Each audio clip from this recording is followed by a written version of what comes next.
There you go. It's like an eraser for your leather. If you use some of that white foam board, the art board, craft foam board, you can actually lay that down, flip your piece over, and work it from the back a little bit. Then flip it back over, work it from the front, flip it back over, work it from the back. That's if you have a really deep indentation. Yeah, if you have a real deep piece, oh, there we go. it allows you to work both pieces a little bit. And use use the wide spoon. Use the wide spoon if it's a larger surface. Or use the number 2 spoon. You have 1, 2, 3, and 4 spoon. Or the bevel spoon. You can use that, and it works out real well when you're doing the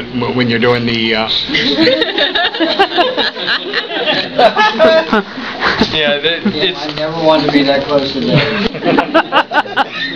Like you were saying, you get these in different sizes. Obviously, this one's a double-sided. It's got 2 different... It's like the leather-working Blair Witch Hunt. How can I focus? That's why. I'm so scared. There you go. You're making me nauseous. That's a really tiny one. I don't know why it's not focusing. I put it on autofocus. It sucks. If you can tell, it's got that curve to it. It's got the rounded edge. They come in different sizes. They can also be used for when you're tooling your design. You have pear stamps. You can use it for shading on your design.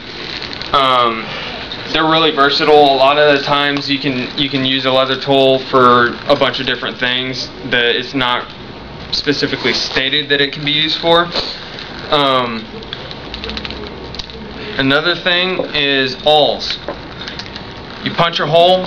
Sometimes, even if you punch it to a specific size, your leather will want to go. Your leather awls. It makes that sound. It does. You can use your awl after it's dried and work it out.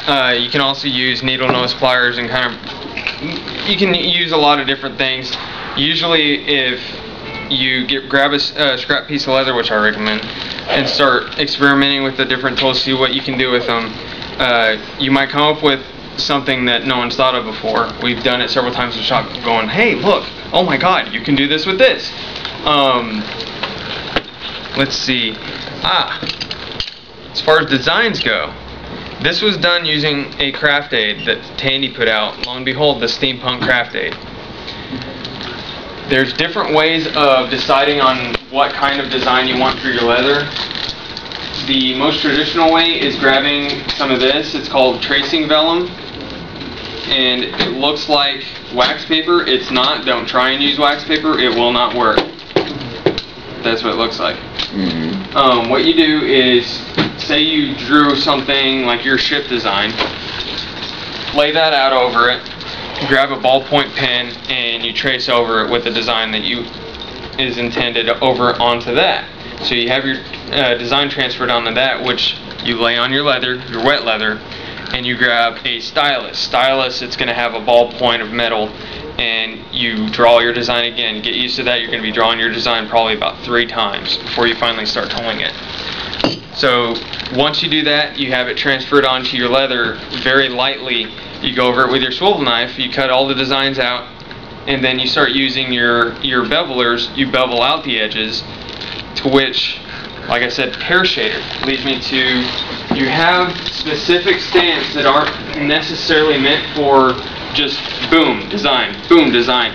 They're meant more for the artistic, original artwork piece.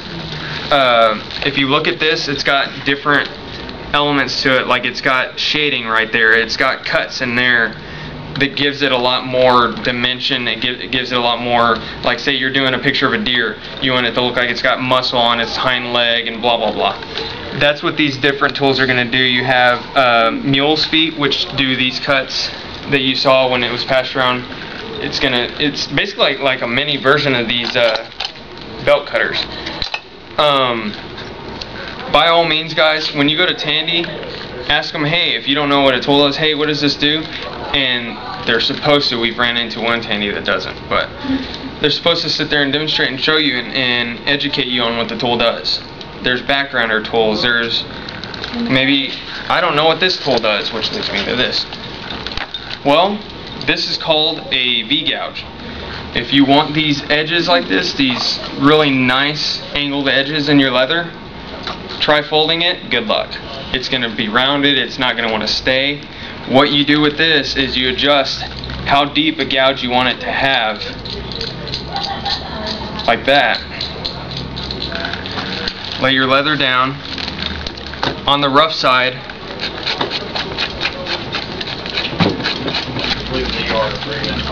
And it gouges it out. Now, wet it down, and there goes your bone knife. You compact that, and you can have a much nicer, cleaner fold to it. Let me show you again.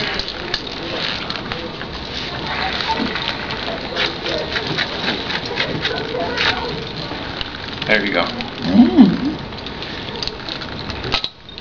Oh, and this, by the way, is your stylus. Little ballpoint.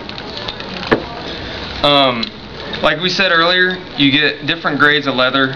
Sometimes you get the really rough stuff that's not, it's cheaper, it's not as great. A way to clean that up is, this needs a new blade, but of course I need a flat surface to do this with. Yeah.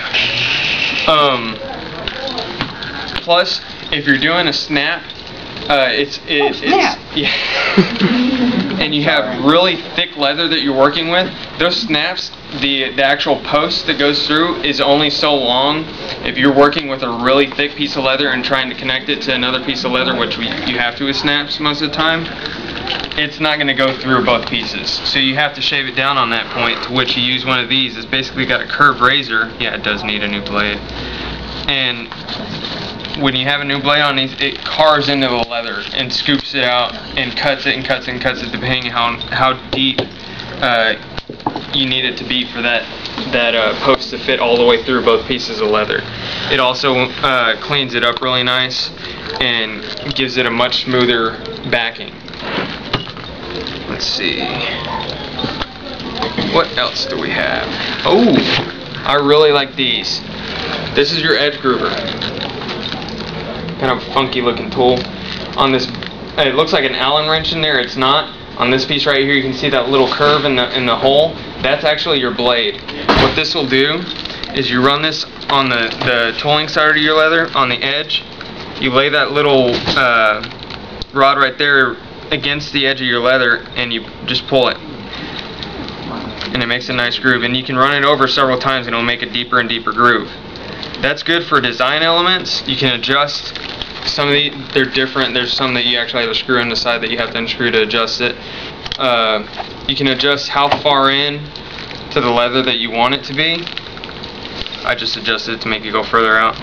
And there you go. See? That's good for design elements. You can do a tooling stamp there and there and give it a neat look. Or you can gouge that out and then take your hole punch and punch it through. That way your stitching is beneath the top level of the leather. It's subdued, and that way you can run your hand over it and it's sunken in.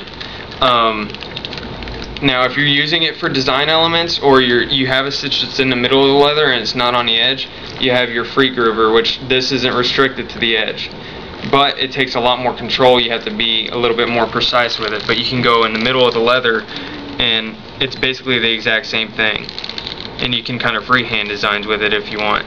You can put leaves on the end if you want.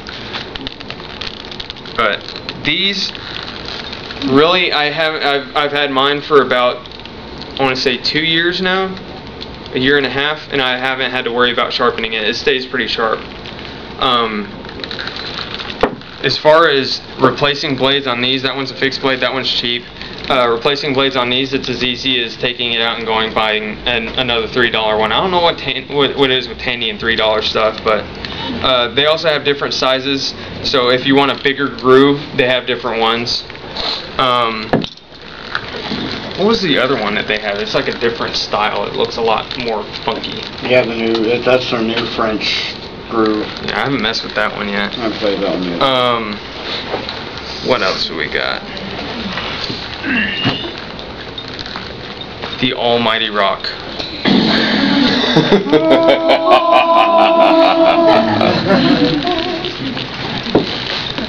Along with adding character and whatnot to your leather, you can also really give it an aged look by gently taking your rocket paint. That's what these are for. You can do it, yeah, when your leather's dry, but obviously it's better when it's wet. The only thing is, do it on a test piece of leather from the same cut so you know how hard you can hit it without going through the leather. You can add weathering. The leather armor that he's going to be debuting here after a while, if you look at it, it's got a really distinct look to it that we use the Almighty Rock for. It gives it a completely randomized design every time. It gives it a really, really cool look. Use chains as well, lay down Chains the and just driveway and beat it. with a chain. It's also great for taking out aggression about your crew. These give it a really different kind of texture depending on what you're looking for. Another thing is you can take an actual hammer and just bash on it. Start getting creative. If you look on his main piece of armor, he's not going to be wearing it today. Tomorrow he'll most likely have it out. The armor he had yesterday, if you look on the big shoulder, there's a really dark, burnt up area. He actually took a butane torch and torched it. Start getting creative. really Just thinking good. outside the box. Think about, this goes into your character and everything. Think about what your character's doing. And is it just dress armor, or have they actually seen a lot of battle in it, so on and so forth? To give you an idea, on our armor, when we're our Mando armor, our SteamPunk armor, we are not above, in fact we enjoy doing it, we are not above putting somebody behind a vehicle, holding onto a rope, and dragging them down a dirt road with the armor on. So we've done it, we'll drag them through the shop, so we can find where the drag marks are that we need to highlight on their armor. Because on girls' armor, the drag places are going to be someplace a little bit different than they are on guys' armor. So like with our Mando gear, our heavy combat armor, you think we're joking, we're not. We will put somebody behind a vehicle holding onto a chain and drag them all the way down the street. The neighbors are used to it. They're at it again. Plus they just paved our road. Did they just Ooh, paint that'll make some cool look.